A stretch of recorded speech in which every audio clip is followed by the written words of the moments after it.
Hey folks, TechTucker here. In today's video, what we are going to go over is some gaming grabs I got for my birthday this year. Again, this is just kind of a small pickups video, just going over some titles I've actually wanted for a very long time. It's getting very difficult to get games that I don't already own now, that, actually interest me. So anyways, without further ado, let's get into it. Alright, so, of course, when it comes to birthdays and that, you got family and friends, they'll always ask you, what do you want for as a wee gift or something? So, I've gotten in the habit of just buying things and say, just transfer me money, because I, enjoy going for, a good deal, as well as, just getting it sent directly to my house rather than having for them to either come to me or vice versa, and, things like that. We see each other quite often anyway, so it's, it just adds unnecessary logistics to gifts and shit, I suppose. So yeah, I got a couple of Sega Mega Drive titles. The first one being Fire Shark. This is one I've wanted for some time. I did not want to spend an absolute fortune on it. I mean, CEX with manual price was like 75, even though without manual price was like 50 quid, which is insane. So I've won this off an eBay auction for approximately like £32 all in or something like that. So you may be wondering, does it have manual at that price? Of course it doesn't. But again, we buy these games to play, and with these more expensive titles, yeah, I can't really justify doubling the price for a manual. For £30, like, that's a really good price. It's in pretty solid condition, all things given, all things considered even, because, it's not got a manual or anything. If I were to have bought this with cash from CX, it would have been, 20 quid more. And at that point, if you're paying an extra 20 quid on top of that for a manual, yeah, sometimes it's worth it, sometimes it's not, but in this instance, £30 without manual price was perfect. It means I can play the game, it's boxed, I can display it nicely on the shelf alongside the other Mega Drive games. So the next title I have here is Boogerman Pick and Flick Adventure. Again, this is a similar instance where it would have cost like £55 with manual from CEX. Managed to get this with postage for like £38, which is approximately, I think it would have actually cost me that or more to get it without manual from CEX. So again, eBay is the way to go with a lot of these retro titles if you can find them. And the problem I have with CEX these days is I build a voucher and then things I actually want are never in stock anymore. People are rapid with these sorts of things, especially some of the more desirable titles. So again, to add this one for that price is very nice. It does look like a fun, interesting platformer, very of the times around 1990s. Again, just it's that mascot kind of platformer. It's got, that kind of character design that you'd associate with like maybe a Warner Bros. Cartoon or something like that.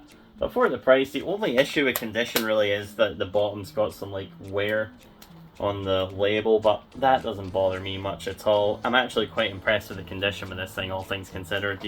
For the age, the price, I can't complain at all. So yes, the next game I've got here is one called Slave Zero X Calamity Edition. Yeah, so I got this for the PlayStation 5 because I did see that the Switch version, at launch at the very least, did have, poor performance. So I just opted for the PS5 because I did hear this is a really good game. So Strider 2 has been a game I've wanted for a good few months now, but the problem is it's like £200 for a nice condition copy, and of course I want it complete. If I'm spending that much on a game, you're getting it complete unless it's heavily discounted. So this game will, scratch that itch, and yeah, it looks phenomenal, the sprites are beautiful, and this Calamity Edition's got, quite a lot of nice bonuses. I've not got around to checking it out yet, I just simply don't have time at the minute, so this is on the list. I'm gonna try and get to it maybe this weekend, we'll see, and then I'm going on holiday. Yeah, now I'll get to it soon. I definitely will. It's top on the list. But again, this just costs like 40 odd pounds off Amazon, which is really solid. So this is one that I saw was coming out. I remember walking in game and seeing like the pre-orders for it, and I was like, this game looks awesome. And then I forgot about it. Then Retro Ghetto picked up. I was like, oh yeah, I want that game. I was like, oh, I've got a birthday in like a week or two at that point. So yeah, my partner got me that. So thank you.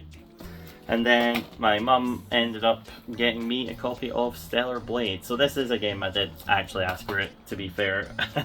It's one of those where I wanted this game since it came out. It looks right up my alley, that kind of, action, third-person, combat type style game. I really enjoyed what I've played of Devil May Cry. I need to go back and play more of that series. and I've really enjoyed the Bayonetta series. So I think Stellar Blade is more up my alley. I've heard it's got kind of Dark Souls-esque elements in it. I might be wrong. Again, I've kind of kept away from like reviews and stuff like that. I just know it's a pretty solid game. About 20-30 hour platinum as well, so that's kind of the time range I like for video games. I don't want to be spending my whole life in them, like, with the exception of the odd JRPG, like that time I binged Fire Emblem 3 Houses in a week. That was awesome. But yeah, sometimes, you know, when, yeah, I guess these days I wouldn't have the time to do that even if I wanted to. But yeah, with games like this, that's the sweet spot in terms of length. I'm looking forward to giving this one a go again. The game's all built, the build's entirely on disc. Of course there are updates that censor things as well, which is a whole nother fiasco. I don't think the censorship matters like all that much, to be perfectly honest. It's just a few things. It's not going to affect my overall gameplay experience, I don't really give a shit. But yeah, they're the main games that I got there. I did get some others, you know, sweet goodies and things like that, but the one thing that I didn't get this as a gift, I just thought it was really cool. I walked into Smith's and found the Neo Metal Sonic action figure. This is one I was anticipating, so I bought two. I'm keeping one boxed, and I ended up buying another one for my brother.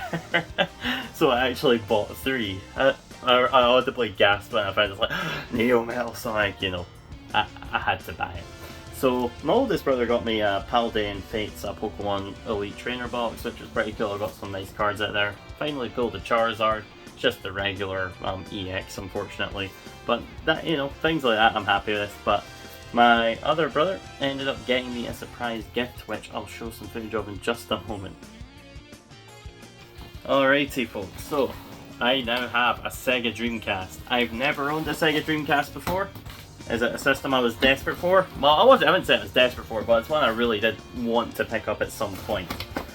So it does, of course, have two controllers with one of the VMUs. So I have played Sonic Adventure 2 on it. I beat the hero story. It does have a HDMI adapter, which I'm trying to fill out here, which the picture is actually really crisp. This Kaiko adapter, whatever the heck it is. I don't know if that's maybe just one of the more high-end, better ones or something like that, but either way, the picture is clean. It looks amazing, and we were playing it on a 70-inch TV when he handed me it, because it was obviously, I was at his house each week. We usually do like a game night or something on a Thursday, and yeah, he pulled out around midnight. It's like, you want to play, you want to play? I'm like, do I? It's like, it's late, I'm kind of tired, and then I was there till like 4 AM playing Sonic Adventure 2. So what I'll do is I'll pull out the system here. Bear with me just a moment while I put this box down. So I have a Sega Dreamcast. This thing is beautiful. You know, looks like it was barely touched. You know, no yellowing or anything like that. But when you open it up, there is no disk drive. It is modded, so it's basically, think like an EverDrive, but with just an SD card. I do want to buy a disk drive for this at some point, because, you know, being a game collector, I want to own some physical titles for the Dreamcast. It's not a system I'm going to collect tons for, but I do want to have like Sonic Adventure 2 with manual and Sonic Adventure 1 with manual at the very least, as they are like some of my favourite games of all time.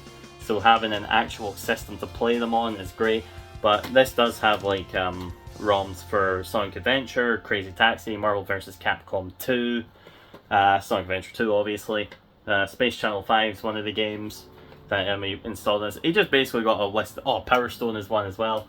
But yeah, he got a bunch of games that he knew I liked and just popped them on, which is very cool. So I can, at the very least, play it. I've got a solid selection of games to play. So far, as I say, I've played Sonic Adventure 2. I'm going to finish the Dark Story and the final story, hopefully this week. If not, it'll go a bit into next week.